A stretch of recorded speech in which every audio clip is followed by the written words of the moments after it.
Anam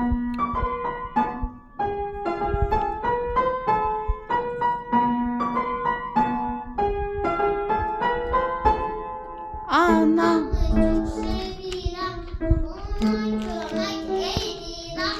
Anamı çok seviyorum, ona görmek eğlenim. Başka düşse elimden, değil gideceğim. Başka düşse elimden, değil gideceğim.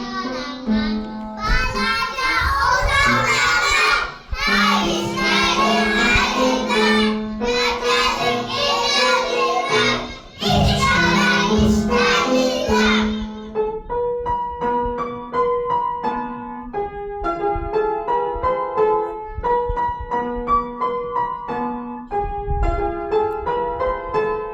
her dem her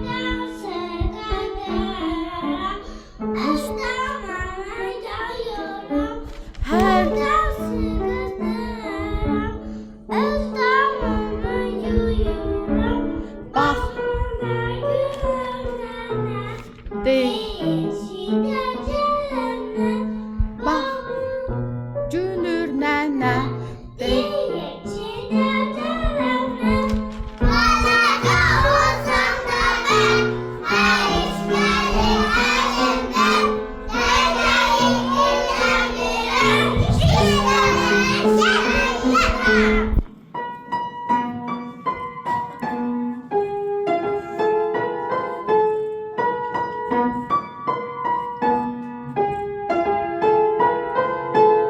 atam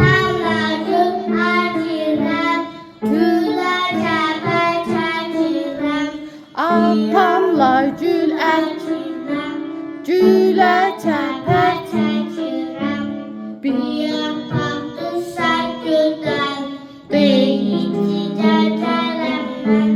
bir yarpaq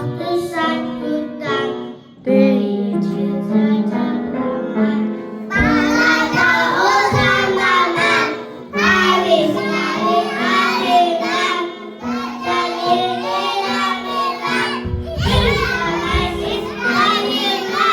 balaca olsam da mən